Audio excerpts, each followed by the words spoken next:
Enfin, nous voici arrivés.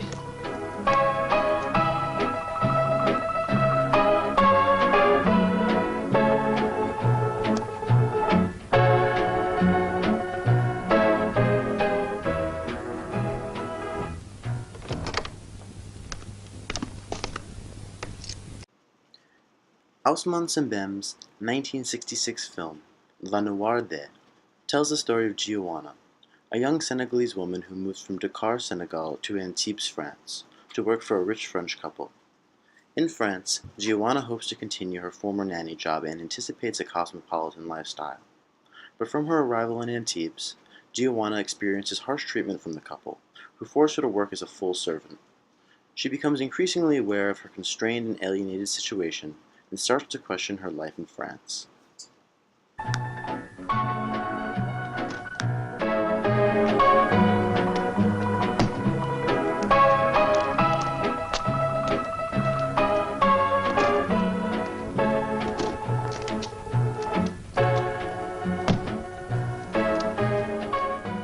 Enfin, nous voici. One of the major spatial and architectural motifs of Le Noire is the grid. The grid represents the pre-planned, the rational, and the ideal. It is a manifestation of Plato's rational city form here in the earthly realm. The grid characterizes the ambitions of modernist French thought that alienate Giovanna. Against the backdrop of the grid, Giovanna faces estrangement and absurdity. Expecting to live a cosmopolitan lifestyle in France, Giovanna is confronted by the uncanny reality of being confined to domestic quarters. As the quote by Rosalind Krauss suggests, the grid silences the voice of the other, pitting the design of the colonizer against the existence of the colonized. Descends, c'est un sacrilège! Veux-tu descendre? Ne reste pas là-haut! Descends, descends! Mais tu m'entends? Mais descends de là! Et cours, cours! J'étais toute contente. In contrast to the regimentation and suppression of the grid that characterizes France in the French quarter of Dakar, the spatial layout of the Black District of Dakar is unrestricted and free-flowing, allowing for open communication and unhindered travel. Theoretical geographer Abraham Ackerman has described such spaces as urban voids. The urban void is a place of dereliction and fluctuation. If the grid attempts to order space systematically, urban void and decay arises the gap between the rational city form and the actual use of space. Ackerman theorizes urban decay in a positive light, arguing that it compels people to search for authenticity. If we understand urban void as the difference between premeditation and actuality, it becomes clear that the void has the power to reveal the grid's incompatibility with the realities of everyday life. This, in turn, opens up the space for narratives or discourses that the rational city form suppressed. In La Noire, the Black District of Dakar gives rise to the voice of the recently decolonized. The German word museal, museum-like, has unpleasant overtones. It describes objects to which the observer no longer has a vital relationship and which are in the process of dying. They owe their preservation more to historical respect than to the needs of the present. Museum and mausoleum are connected by more than phonetic association. Museums are the family sepulchres of works of art.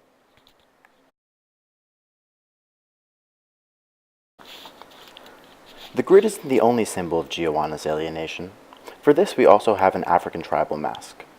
We first encounter the mask when Giovanna buys it from a boy in her village to give to her employers on her first day of work. At this early juncture in the film, the mask symbolizes Giovanna's gratefulness to her white employers. Giovanna is eager to please the French family who hired her because she sees their money and approval as the road to freedom and luxury. Upon receiving the mask, the father of the family exclaims, "Looks like the real thing," and then adds the mask to his wall of African art. The irony here is palpable. For the Western art collector, the authenticity, that is, origin, of the mask is of the utmost importance.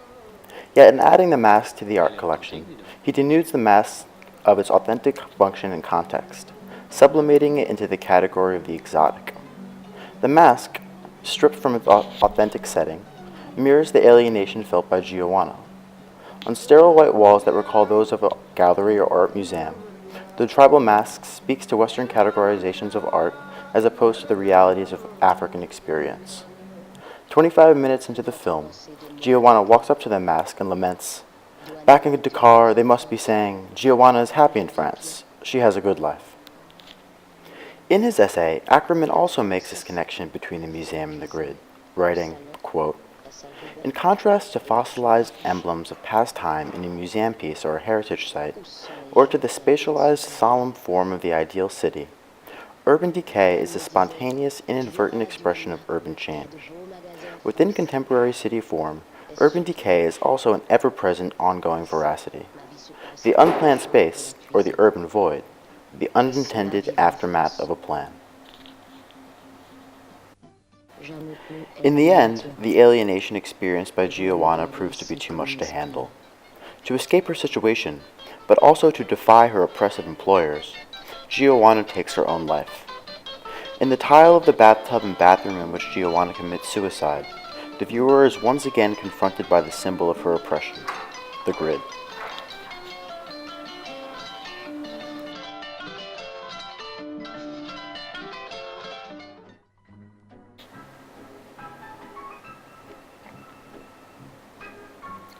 In the final scene of the film, the father of the family who employed Giovanna journeys back into the Black Quarter of Dakar to return Giovanna's mask and belongings to her family.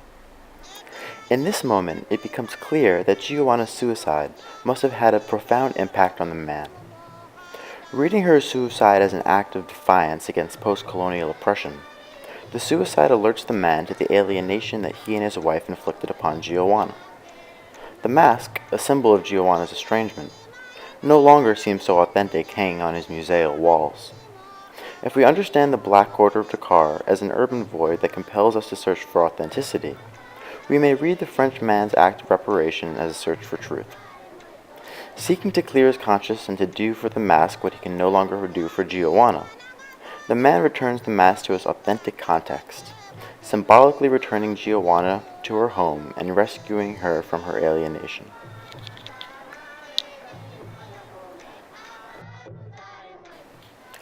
When the Frenchman meets Giovanna's mother and brother, he offers them money as payment for Giovanna's services.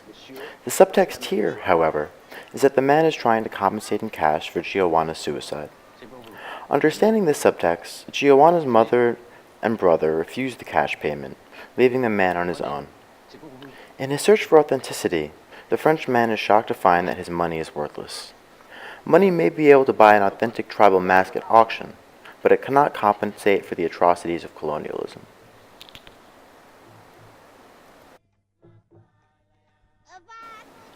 Following the refusal of the cash reparation, the boy whom Giovanna originally bought the mask from puts the mask over his face and follows the French man off of the property.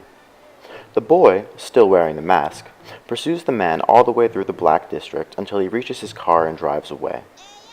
In this scene especially, we see the freedom of movement afforded by the urban void. The man continuously turns his head around to see the boy following him, but he never stops. He is afraid.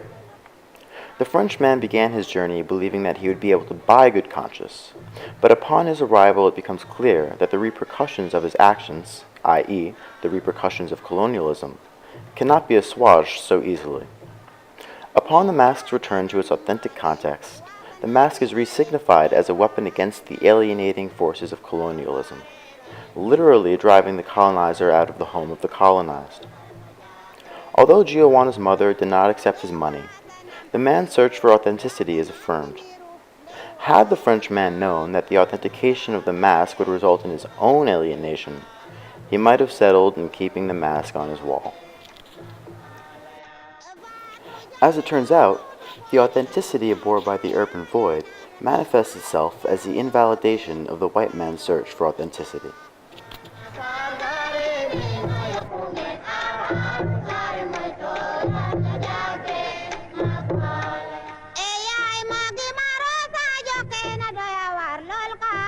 Mata mama timi madi balol kuje naro.